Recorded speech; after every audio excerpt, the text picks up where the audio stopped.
For years, American couples struggling with infertility have faced crushing costs in their quest to start a family, and IVF is among the most expensive treatments of all. A single round of IVF in the United States can cost up to $25,000, can actually go a lot higher than that, and many couples require multiple rounds for a successful pregnancy. A major reason for these high prices is the excessive cost of the drugs involved. The number one fertility drug used in IVF is currently 700% more expensive in the United States than the rest of the world. And you know, we're ending all of that. It's called favored nations, and we're ending it, and we're ending it pretty fast. Nobody thought we'd be able to do it, and we've done it.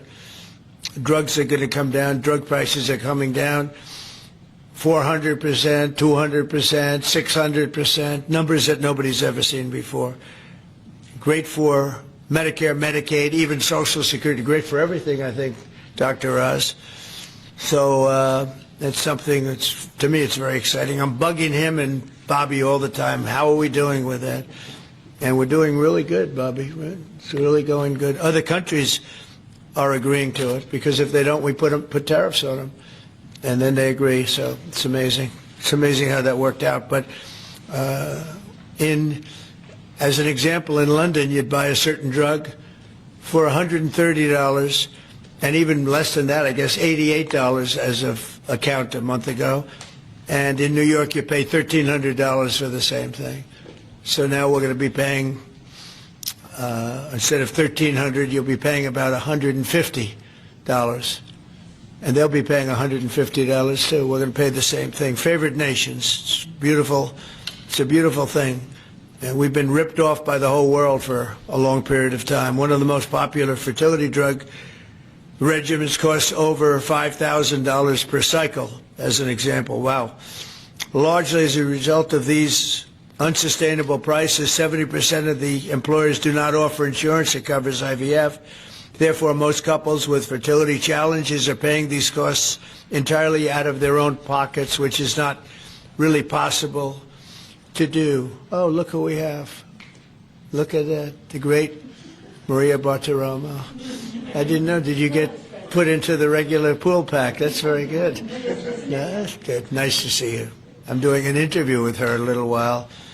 In the Trump administration, we want to make it easier for all couples to have babies, raise children, and start the families they've always dreamed about. That's why today I'm pleased to announce that after extensive negotiations, EMD Serrano, the largest fertility drug manufacturer in the world, has agreed to provide massive discounts to all fertility drugs they sell in the United States, including the most popular drug of all, the IVF drug Gonal-F. So it's Gonal-F. Is that a proper pronunciation? Close enough, right? Gonal-F. As part of this agreement, EMD Serrano will list their fertility drugs online at TrumpRX.gov at very, very heavily reduced prices, prices that you won't even believe. And ultimately, that's because of the favored nations. In addition, the FDA will be working with the company to expedite review and approval of another common fertility IVF drug, and currently it's selling in Europe. It's Pergoveris. And that's a sounding nice name. Pergoveris. Why can't you name them nice, simple names? Nice, easy names. Doesn't matter. If it works, that's all we care about, right? Upon approval, this drug would directly compete against a much more expensive option that currently has a monopoly in the American market, and this will bring down costs very significantly. And the other one's going to have to come down also. Finally, EMD Serrano has agreed that all future drugs and everything that it develops and sells in the United States will be offset at most favored nation prices. I've been after this for a long time, and we started the process in the last administration, and then we had a little thing called COVID that came up. We had to focus on that, did a good job on that too. And they'll bring a significant portion of their drug manufacturing back to the United States. So they're going to bring it largely back into the United States, and that's for a lot of reasons, but primarily because of the election result, November 5th, and maybe most importantly because of the tariffs, because if they do it here, there are no tariffs. So we're going to be very close, I think, by the end of this year. We're going to be very close to $20 trillion in investment. As an example, the Biden administration had less than $1 trillion, substantially less than $1 trillion for 4 years, Maria. Can you imagine? 4 years, less than one. We're going to break $20 trillion of investment, and we're already over $17 trillion, and that's in 8 months. Can you believe that? And he was at less than $1 trillion. And in addition to that, he had open borders, allowing millions of people to pour in. What an administration that was. Worst president in history, by far. As a result of these actions, the per-cycle cost of drugs used in IVF will fall by an estimated 73% for American consumers, and the numbers are going to actually be very substantially higher as time goes by when it really kicks in. For most of, I mean, think of those numbers. You know, I told the story last time because we were with Pfizer, and Pfizer's doing something very similar. But I told them that my first term, I was so proud of myself because I was the first president in 28 years where drug prices went down for the year. And you know what they went down? 1/8 of 1%. But I was so 1/8 of 1%. Now I'm getting them down, Maria, 500, 600, 800%. In some cases, even more than that. It's hard to believe. But I was proud. I said, oh, wow, I'm the first one. 1/8 of 1%. And I was proud of that. Now I realize, and I called a news conference. Some of you were at that news conference, actually. And I said, ladies and gentlemen, congratulations. We've gone down by 1/8 of 1%. And now we're going down 500, 600, 700, 800%, Richard. So it's really something. For most administrations and all of the people involved in this kind of thing, this action would be a crowning achievement of their agenda for fertility health. But for us, it's really just the beginning. It's just a start. It's one of many things we're doing. Today, we're also taking historic steps to vastly expand access to insurance coverage for fertility care, including IVF, something that, as you know, was not covered. Effective immediately, for the first time ever, we will make it legal for companies to offer supplemental insurance plans specifically for fertility. That's never been done before. We're signing it in today with what we sign. Americans will be able to opt in to specialized coverage just as they get vision and dental insurance. They're going to get fertility insurance for the first time. So I don't know. I don't know how well these things are covered. I see the Democrats like to take credit for all of the things we do. We do the things and they take the credit. But I figure if you do enough of these, eventually people are going to figure it out. The Democrats have done nothing. This will make all fertility care, including IVF, far more affordable and accessible. And by providing coverage at every step of the way, it will reduce the number of people who ultimately need to resort to IVF because couples will be able to identify and address problems early. The result will be healthier pregnancies, healthier babies, and many more beautiful American children. It's a big factor. It's a big deal.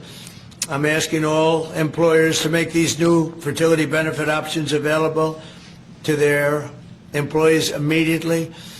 The initiatives I've just announced are the boldest and most significant actions ever taken by any president to bring the miracle of life into more American homes. And I will say Katie was great. As you know, she's a great senator from Alabama. She's the first one that told me about this. I had not known too much about it, and we worked very rapidly together, didn't we, though?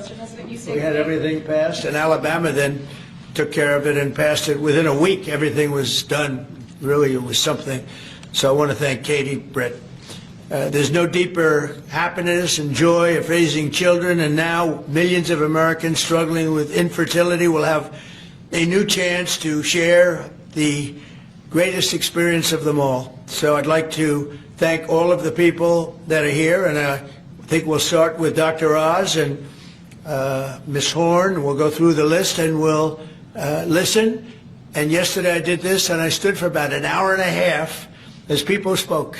And I said, this time I'm sitting right there, and I'm going to watch you. I stood for an hour and a half like this. I said, you got to be kidding. Here we go. It was one after another, and it was wonderful listening to him. But I said, if I have to do this every day, Bobby, should I stand or sit? Thank you, Bobby. Please, Dr. Oz. Okay. Mr. President, I'm going to jump in here real quick. I want to start by thanking President Trump. Sir, from the very first phone call we ever had, your support was strong, it was steadfast, it was unwavering. And because of you, millions of Americans are going to have a greater opportunity to bring the greatest gift, in my opinion, life into this world. Your support, your administration's support, it's a game changer. All of us here today are aligned. This is a celebration of life. It's a celebration of parents. It's a celebration of families. And it's a celebration for those people who want to one day be parents themselves. I think every parent can attest, and I certainly do myself, that the greatest gift that God has ever given me is the ability to be a mom. We want more people to have that opportunity. We want to make that easier and more affordable. IVF is what makes the difference for so many families that are facing infertility. So you've seen the numbers. It's either 1 in 8 couples, or some people say as much as 1 in 6, are actually experiencing issues with fertility. It's 9% of males and at least 11% of females that are facing these challenges as they work to build their family.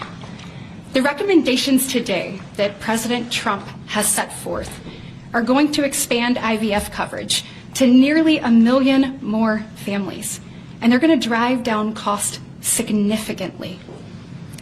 Mr. President, this is the most pro-IVF thing that any president in the history of the United States of America has done.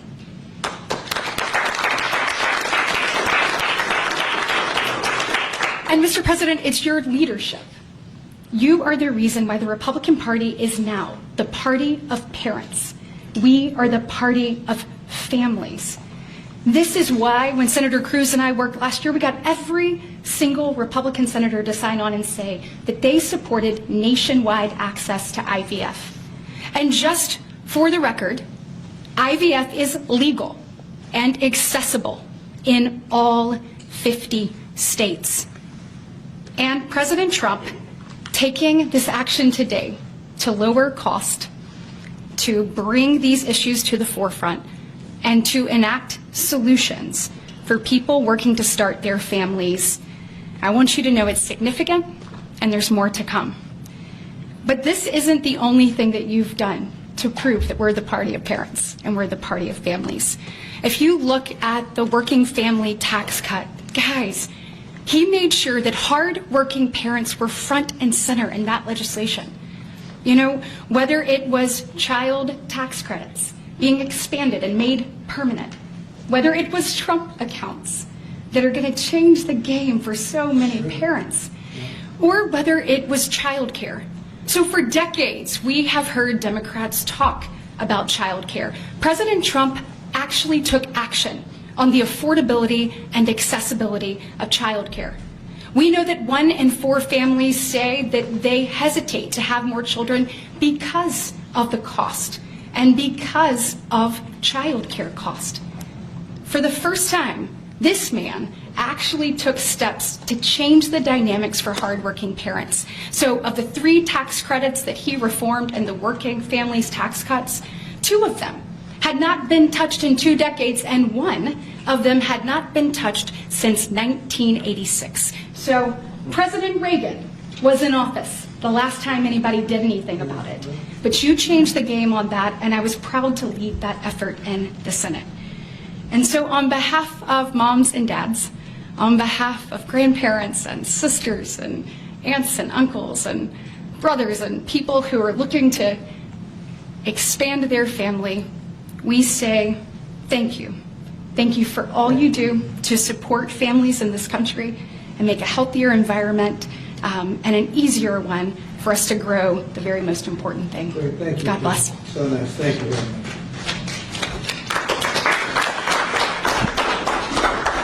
So let's set the stage. Put it in perspective, 2 weeks ago, as President Trump alluded, a leading U.S. drug manufacturer came into this room and agreed to do something none of us thought was possible. A most favored nation agreement with numbers, again, inconceivable. Last week, a company from Europe, a global leader in the pharmaceutical sector, came to this office, made the same kind of commitment for most favored nation pricing, again, because the president insisted on it and was persistent, and he alluded to the fact that he was calling Secretary Kennedy and me quite a bit. He definitely was, with great insights into the process, and would not hold back. But I think what you're seeing today is something even larger. It's larger because we're now showing that MFN is a tool that can get other initiatives going as well. We are revealing perhaps the most important MFN opportunity at all, because it's about procreation. It's about babies. It turns out that MFN is a tool for a lot of things, and it goes without saying that you get the drug pricing down, but lots of other business necessities become possible when that occurs. So Secretary Kennedy and I, who's a wonderful leader, talk frequently about family.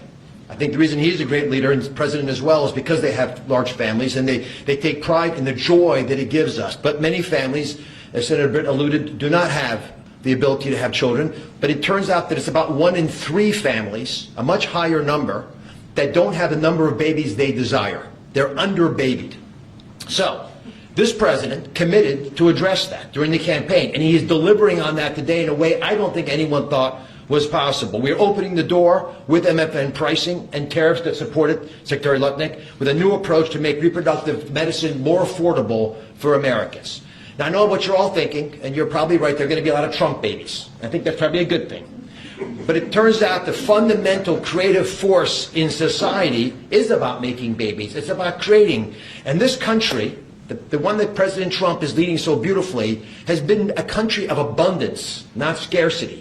To have abundance, you have to address the fact that we had 3.6 million babies last year, which is beautiful, 3.6 million miracles. That's 500,000 less babies than we would ideally have had, even to replace our current population.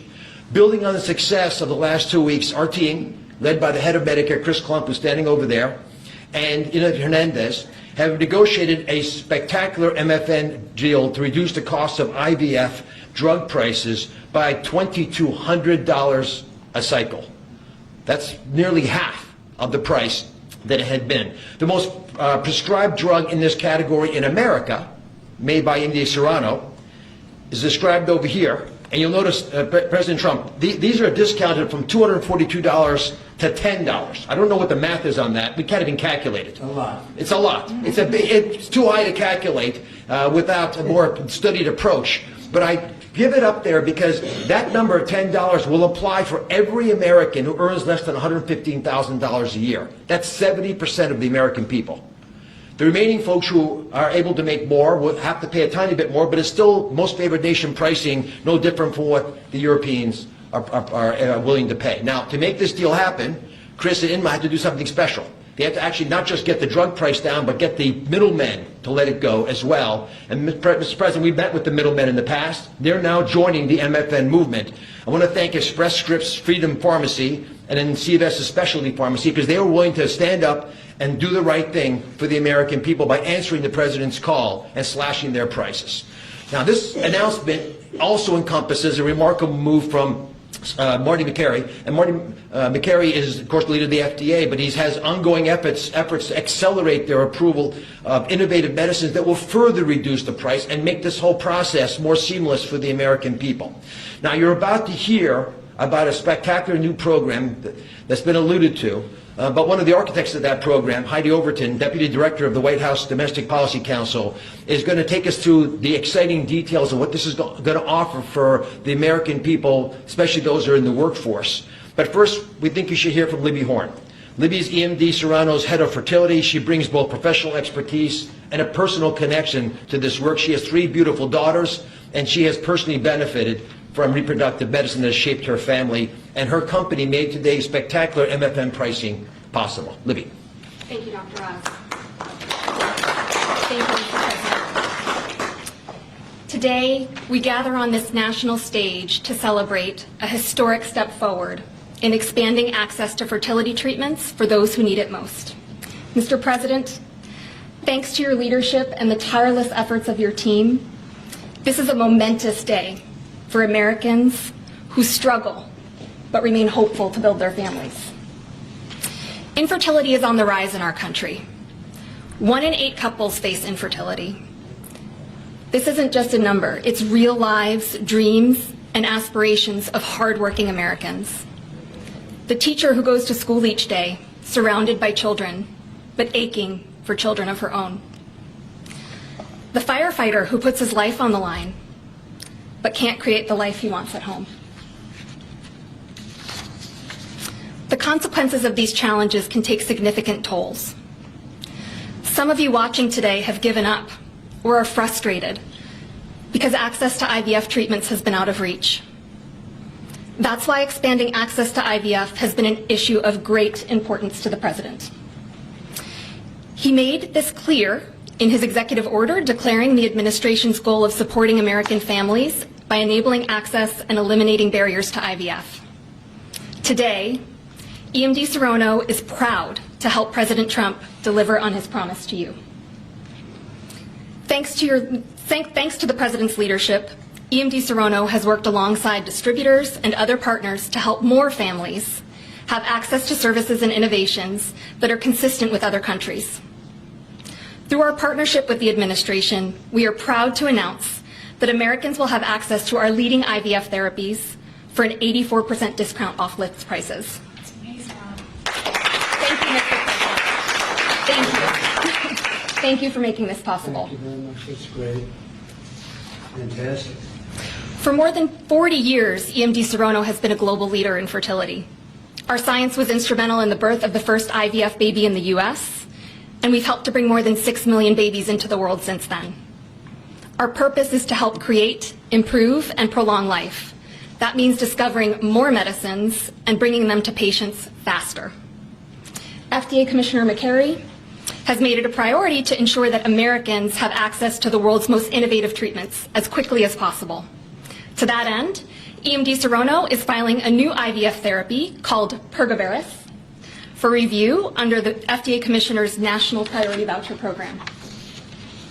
If approved, Pergoveris would combine 2 key reproductive hormones in synergy designed to mimic reproductive physiology. This therapeutic option could mean fewer injections, fewer copays, and lower self-pay costs, all of which make a real difference in the IVF patient experience. In closing, on behalf of EMD Serono, I want to send my heartfelt thanks to President Trump and the entire administration for their leadership and vision in this critical area of healthcare.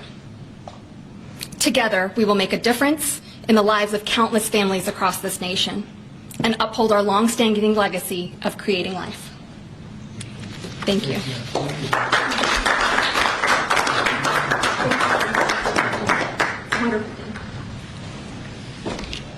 Mr. President, thank you for your bold leadership that's allowed our teams to go far beyond what anyone thought was possible. On behalf of the Domestic Policy Council and Vince Haley here, we would like to also thank all the agency partners and the stakeholders that we worked with to get to the solution today that will make a real impact for families. Specifically, today's historic actions, 4 in total that you see, are made possible by coordination of all of the White House team and 7 agencies, many of who are represented here, and their teams that have worked tirelessly. As you described, Mr. President, the current system isn't working. 7 in 10 Americans don't have coverage to IVF. They face high costs and uncertain outcomes. And there's intense demand for fertility benefits. 65% of Americans say that they would leave their current job just because of fertility benefits. So you asked us to lower costs and to fix the broken incentives in healthcare. In addition to lowering the cost of drugs by 73% or $2,200 per cycle, which if you missed it, most people require 2 or 3 cycles. So it's significant savings for families. I'm also going to briefly outline the new solution for coverage. This is a new fertility benefit option that employers can immediately offer to their employees starting today.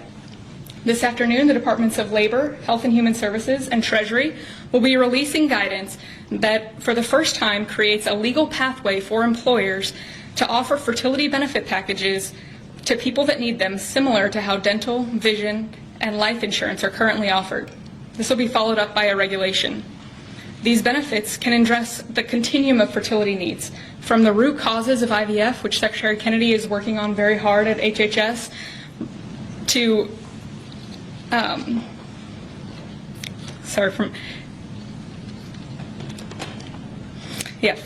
it'll be a coordinated package that does not exist in traditional health insurance today. It'll make it easier for employers, including small and mid-sized employers, to compete for talented employees. Currently, many small businesses cannot afford to offer fertility benefits at all. This is making it possible for them to offer benefits the same way that large companies like Amazon and others offer benefits. This is a pro-family benefit expansion that will transform clinical outcomes by addressing fragmented coverage and care. I'm a physician by training, and it's very important that we have high-quality care. Fertility benefit companies are poised to offer packages that have reported so far roughly 25% higher live birth rates for those that seek care compared to those that don't have such benefits. They also report fewer cycles to achieve pregnancy, improved natural pregnancy rates through better care before you need IVF, and reduced chance of miscarriages, a 21% reduction in miscarriage rate. Leading physicians in the field have also relayed that these types of benefits significantly improve the patient and doctor experience, allowing both to focus on care rather than navigating the bureaucracy. These impacts are very personal. Here with us today are my good friends, Congressman Richard Hudson of North Carolina and his wife, Renee Hudson. Both have worked in public service for years, including Renee for all 4 years of your past administration, Mr. President, and they struggled with infertility. Today they have a beautiful son who's their pride and joy. He's an amazing boy. But they also suffered multiple losses throughout their fertility journey, something that is very common. Unfortunately, too many people go through the hard, arduous process of IVF and still result in a miscarriage. So today, your option is not only saving money, it's going to improve the quality of care significantly. This new benefit option simultaneously represents the greatest opportunity to expand coverage of IVF that the federal government has ever taken, while also improving the care delivered. Additionally, and very importantly, it gives employers maximum flexibility to design benefits that are consistent with their values. Put simply, this new fertility benefit option means lower costs and more healthy babies. So today, this announcement, we are realigning the industry towards the simple metric of more healthy babies at lower costs. I would now like to introduce Samantha Bush, the wife of NASCAR driver Kyle Busch, who's been a leading advocate for IVF access and affordability after your own infertility journey. Thank you, Mr. President. Hello, everyone. My husband, Kyle, and I battled infertility for over a decade before being blessed with our 2 beautiful children, Brexton, who's 10, and our daughter, Lennox, who's now 3. But our journey was long and painful. We faced 6 rounds of IVF, multiple miscarriages, multiple failed cycles, and countless moments of heartbreak. We faced the roller coaster of hope and devastation that so many families know all too well. Through it all, we held on to faith, each other, and the belief that somehow, someday, God would turn our pain into purpose. We also saw firsthand the staggering financial burden that comes with infertility treatments. Sitting in the waiting room of our fertility clinic, we overheard another couple quietly say that money was the only thing standing in their way of having their family. In that moment, Kyle and I looked at each other, and we knew God was planting a seed in our hearts, a calling to take action. In 2015, that calling became the Bundle of Joy Fund, a nonprofit foundation dedicated to providing financial assistance to couples struggling with infertility.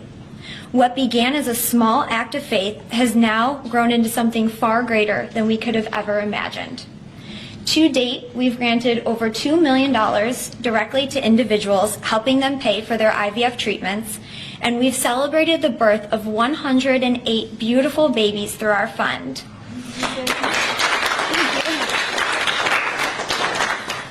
Each baby is a living, breathing testament to hope, community, and God's grace. For every tear we cried, for every shot we gave, every doctor's appointment that ended in disappointment, Kyle and I knew there had to be a greater reason. This was God's plan for us, to use our journey to advocate, empower, and be the voice to those battling in silence. Over the past 12 years, we've worked hard to raise awareness, erase stigma, and bring hope to the 1 in 6 couples that will face infertility. Infertility can be incredibly isolating. It can leave you questioning your faith, your body, and your future. But it can also reveal a strength that you never knew you had inside of you. It can deepen love, it can bring couples closer together, and it unites people through a shared struggle. Our goal has always been to show others that they are not alone, that there is a powerful community of infertility warriors behind them. Today, seeing President Trump acknowledge infertility on a national stage is profoundly moving. It's no longer a whispered conversation behind closed doors. It is a recognized, validated struggle that so many families have to endure. His leadership reminds us that those in positions of power can make real and lasting changes for generations to come. Their willingness to bring this issue forward shows that they not only hear our community, but they truly care about us. Thank you, Mr. President, and to your family for shining a light on infertility and for standing by couples like Kyle and I, for standing by couples who only want to hear the words mommy and daddy, who want to watch our children open their Christmas presents on Christmas morning, who want to see the world anew through the joy in their kids' eyes. Your acknowledgement honors the power of family, faith, and love, the very values that make America the greatest country in the world. It's proof that when promises are made and promises are kept, lives are changed forever. Thank you, Mr. President.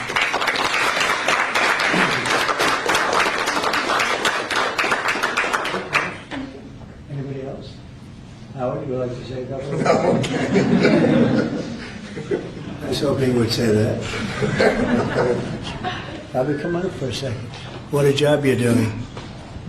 Yeah, say a few words, Bobby. Thank you, Mr. President. Thank you for your vision, your commitment to our country. When my uncle was president, the fertility rate in this country was 3.5%. Today, it is 1.6%.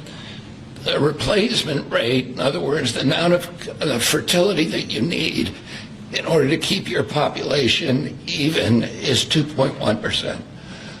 We are below replacement right now. That is a national security threat to our country. And we know why this is happening. And President Trump is addressing the root causes through his MAHA agenda of reducing endocrine disruptors, the exposure to chemicals that decrease fertility. Today, the average teenager in this country has 50% of the sperm count, 50% of the testosterone as a 65-year-old man. Our girls are hitting puberty 6 years earlier. And that's bad, but also our parents aren't having children. Parents who want to have children do not have access. I have 7 children. I feel that God has blessed me with that, and I can't imagine how different my life would be if I did not have that blessing. I want to point out also that this morning Harvard University released a study that showed that the obesity rates have now climbed over 70%. And this, again, is for the same reason we're flooding our kids. We're poisoning mass poisoning a generation of kids with chemicals. President Trump has instructed us to stop these problems at the root cause. He's also recognized that there are people who are injured, people who are not living their life to the fullest, and he's addressing that. Last week, we made GLP drugs available at Most Favored Nation. And this week, it's IVF. I want to thank you so much for that, Mr. President. I saw on an airplane the other day, you said that you didn't believe that you were going to get to heaven. You're doing God's work here. You've made peace in the Middle East, which is beyond anybody's imagination. And now you're giving millions of Americans a chance to have babies. And you're doing this while the government is locked down by the Democrats. But this administration has not stopped working for the American people. And that's because of your energy, your commitment, your vision. And I want to thank you for allowing me to be part of it.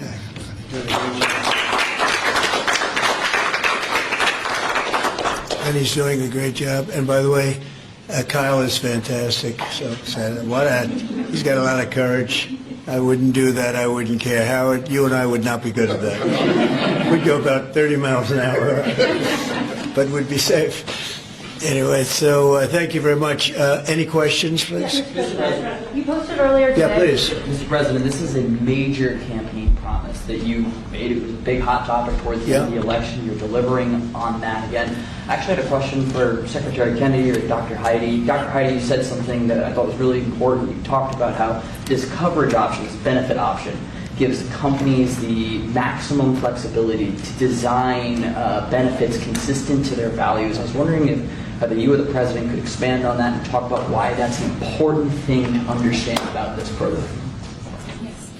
Thank you. It's a great question. We think that employers are best situated to know what them and their employees want to contribute to in relation to their benefits. So employers are going to be able to decide how to cover the root causes of infertility, things like obesity, metabolic health, and other things that are impacting infertility. And also, if they want to encourage their employees to see certain types of doctors, and they can work with providers that are identifying the highest quality fertility providers.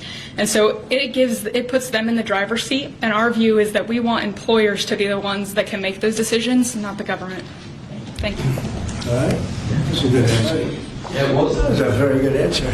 Yeah, please. Mr. President, previously you did not seem to be bothered regarding Hamas cracking down on what you called gangs. Actually, What? couple of gangs. And today you issued a threat against Hamas on Truth Social. What has changed? And what was said? Go ahead. You said if they continue keep killing innocents in Gaza, that if that continues, the United States I will know go I after issued a them. strong statement. That's right. But they used to be gangs, and now you're saying innocents. What made you think they're innocents now? Well, I'm looking at what's happening, and that wasn't the deal that was made, and we'll see what happens. It's calmed down. It's a tough neighborhood. We know that. We have a commitment from them, and I assume they're going to honor that commitment. I hope they do. And I understand they brought back some additional bodies today.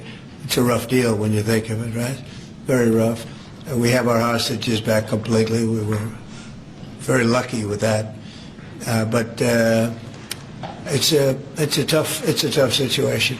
They brought back bodies today, as you probably know.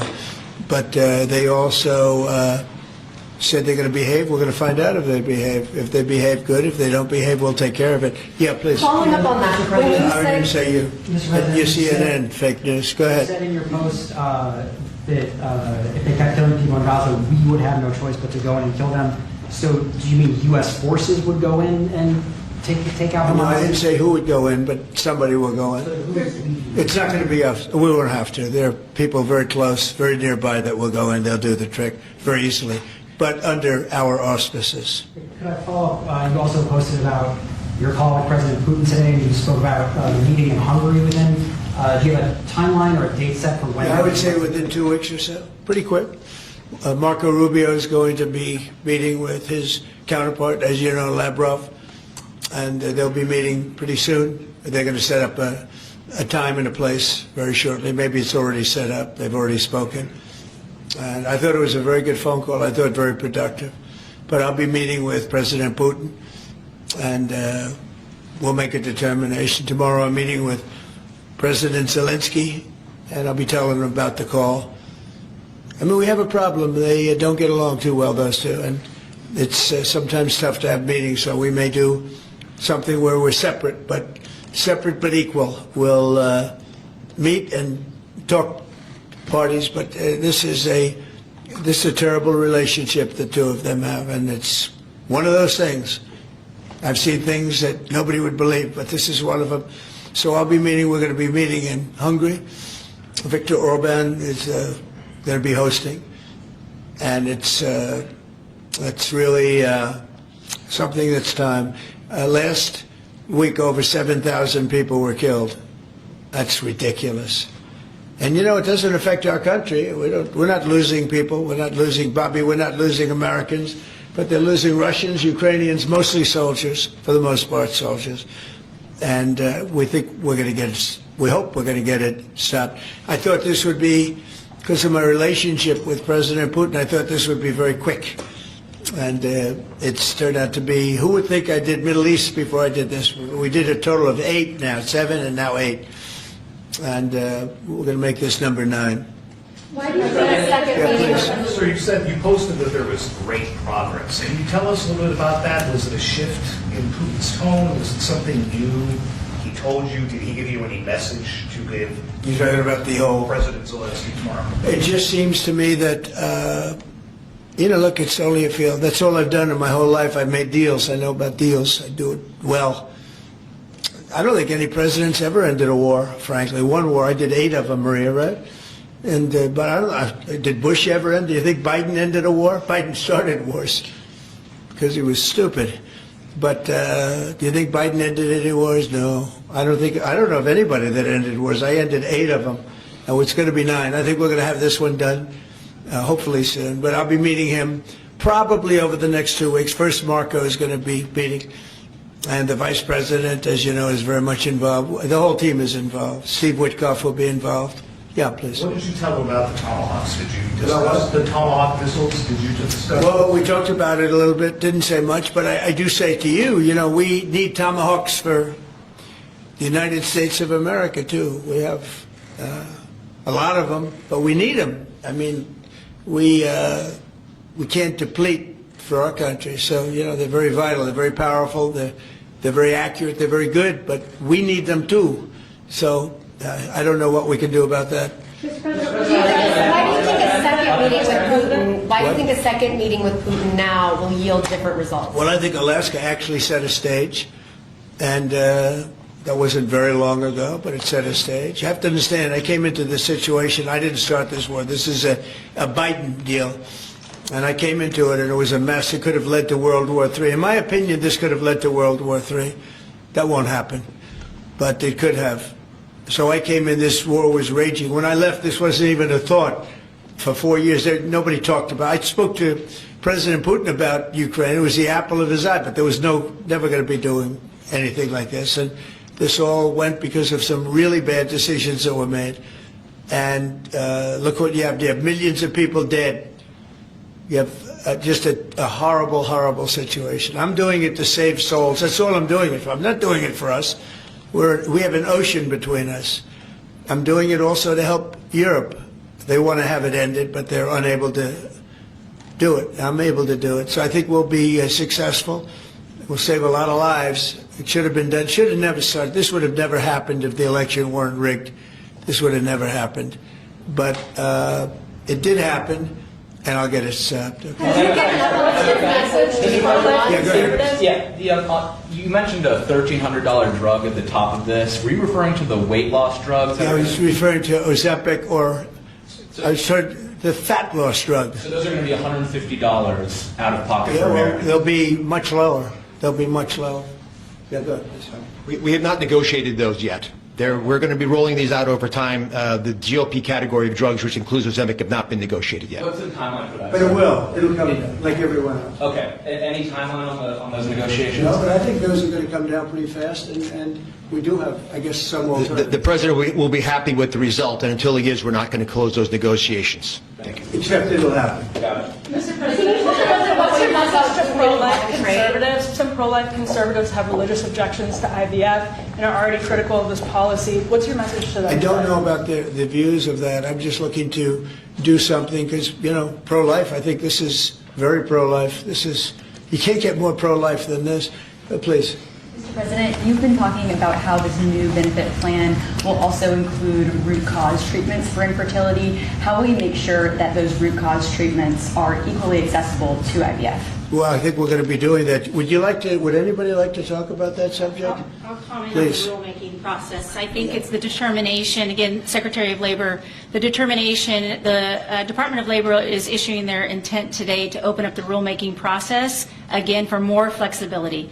Anytime that you have a president who's leading when you can offer more access to health care at a lower rate is a benefit to the American people and to the end user, and that's exactly what he's doing. And so you heard before that through the Q&A guidance that was issued today with the other agencies, that will give guidance to our employers and the employees about what the flexibility of that is, and then again, opening that rulemaking process for further determination of the access that can be had, offered in those benefits for all different types of health care access is the goal of the Department of Labor.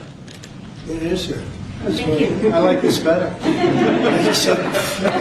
They can do better than me. Yeah, please. Mr. President, do you Good think job, Lori. You know, you're doing a fantastic job. Thank you, Mr. President. I shouldn't tell, I won't say it, but I will not say that she was recommended by the Teamsters. Can you believe it? And she's turned out to be a gem, an absolute gem. You're doing a great job. Thank you very much.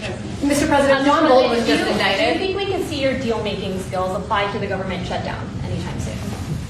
Well, look, I mean, all we want to do is just extend. We don't want anything. We just want to extend, live with the deal that they had. They want to spend $1.5 trillion on illegal immigrants, and they want to destroy health care for everyone else. And it's crazy. It's crazy. People that are here illegally, they want to spend $1.5 trillion. So we're just not going to do it. No, we have to take care of our health care. Now, we're doing that today, and we're doing it with, favored nations, the most favored nations. Your costs are going to be dropping greatly. And I'm really happy that it's at the beginning of my administration, because I did insulin and got it down to like $25, but it doesn't kick in. It didn't kick in for 2 years by statute, so it couldn't kick in. And I said, boy, I hope I win this election, because if I don't, somebody else is going to take credit for it, Bobby. And sure as can be, Biden said, he didn't even know what the hell was happening, and it was a hard thing for me to do.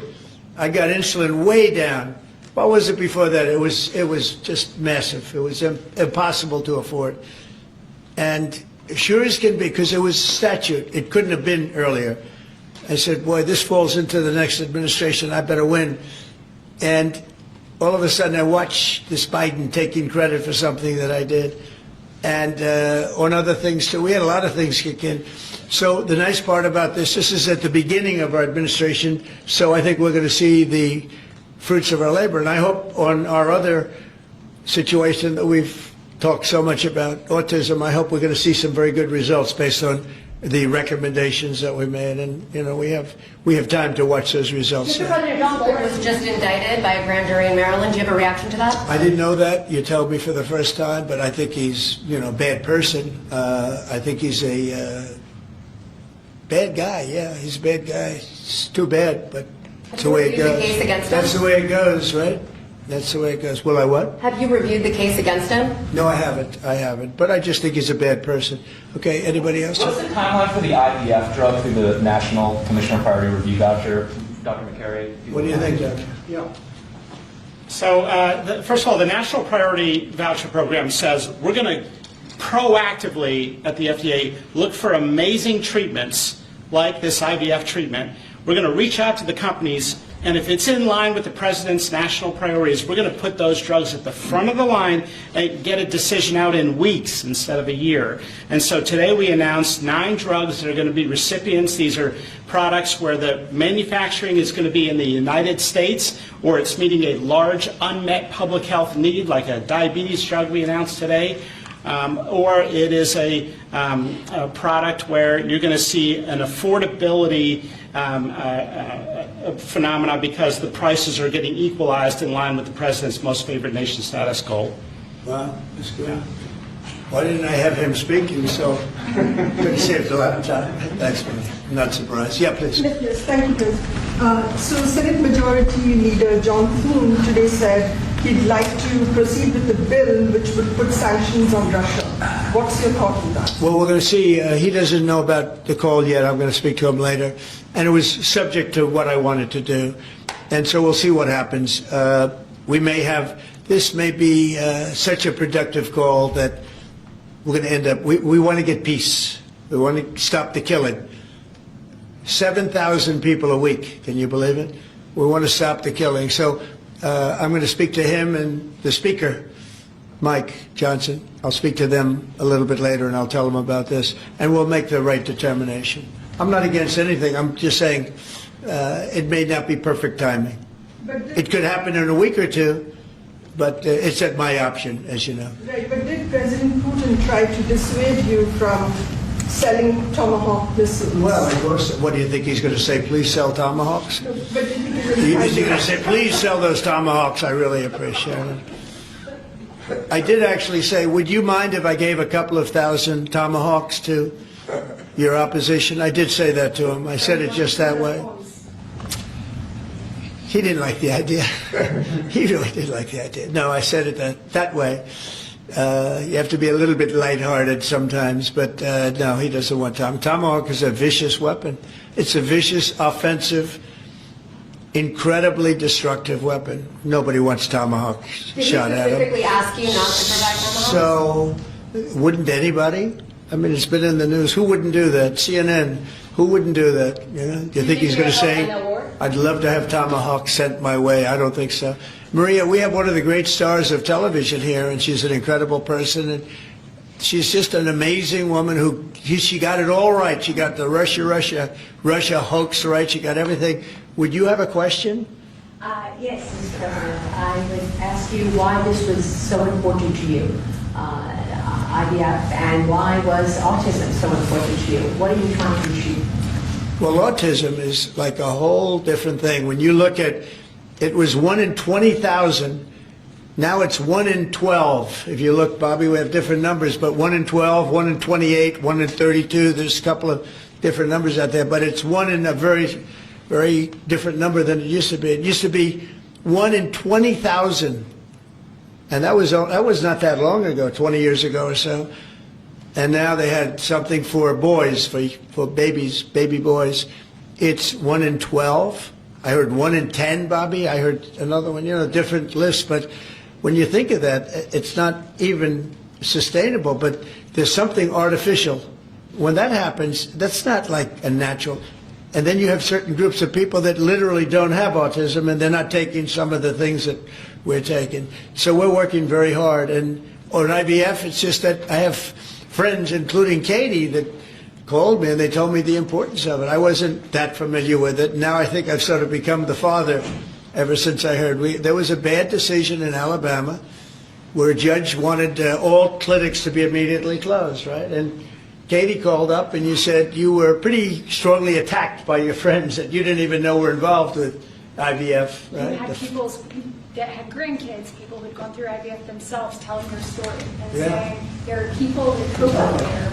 Tell what you did when you heard from your friends. You said this was not, they almost became violent. Right? I told him, I said, Mr. President, we need you. We need your voice in this conversation. We need the directive. We need the strong support because there are millions of people out there, moms and dads, wanting to bring life into the world. And you had people, the chilling effect that occurred across Alabama, there were people that were in the middle of that process that had been praying to have a child, and that was halted. And so the reality of that was very stark in our state. And so I was able to tell the president some of the stories of people, friends and grandparents and relatives that told me what they had experienced and also, what they were fearful of in the future. And the president very quickly acted, spoke with a strong voice, and really led the way. Obviously, we saw Democrats continue to fearmonger for the remainder of the year, trying to use it as an election issue when actually IVF is legal and accessible in all 50 states. And President Trump very clearly said where he was on this, and he said, I'm going to make sure that this is more accessible and that it is more affordable for families coast to coast. That's exactly what he did, but it's that real life, those real life stories, sir, that he responded to. And that's what people don't know about him. He cares. And when you tell him what American people are dealing with, He wants to do something about it. You have leaders and politicians that come before him that want to talk about things. President Trump wants to actually make things happen. It's exactly what he did here, and I'm so, so grateful, Mr. President. Thank you very much. Appreciate it. So we will go back to what we're doing. Working again with Marco and with JD and a few of the people on the war, and we're doing a lot of other things also. The economy is unbelievable. It really is. It's been incredible. And I think one of the great numbers that I've ever heard, think of it, over $17 trillion being invested in our country. And when you think of, compare that to the last administration, but really compare it to any administration, compare it to any country. There's never been a country with anything like that. That's in a period of 8 months. And we've already broken every record possible. There's never anything even close. So we'll go back to all of that. Prices are down. Oil is down. We're down $58 a barrel. We're going to be hitting $2 for gasoline. I think we're going to be at $2. And the previous administration, they were at $4 and $5. They were going up much higher.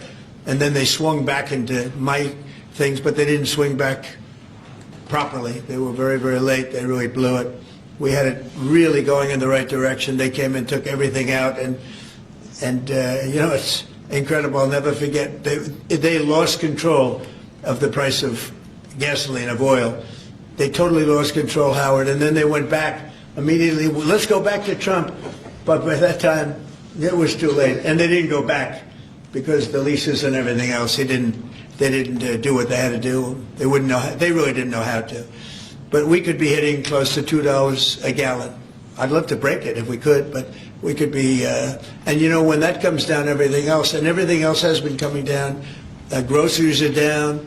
The price of things are down. And honestly, the simplicity is if you can get oil down, it's such a big category, everything follows.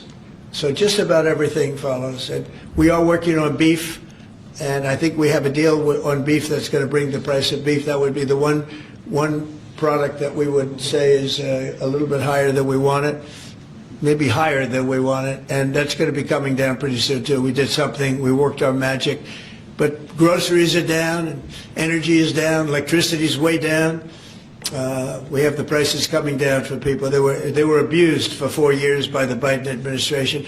Thank you very much, everybody. We'll see you soon. Thank you. Thank you, Press. Let's go. Right on, guys. Thank you, guys. Thank you. Thanks, guys. Thank you, Press. Thank you. Thank you, guys. Thank you. Thank you. Thank you, guys.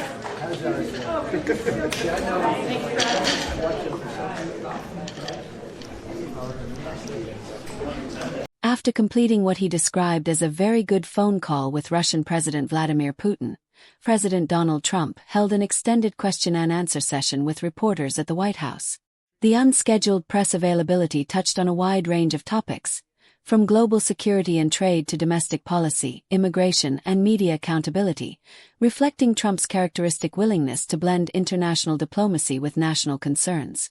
Trump began by confirming that the call with Putin lasted longer than initially planned and covered several pressing global issues, including energy, regional conflicts, and the state of U.S.-Russia relations. He said the conversation was productive and respectful, emphasizing that both sides expressed a desire to find areas of cooperation despite ongoing differences. According to Trump, much of the discussion centered on energy prices and global supply stability.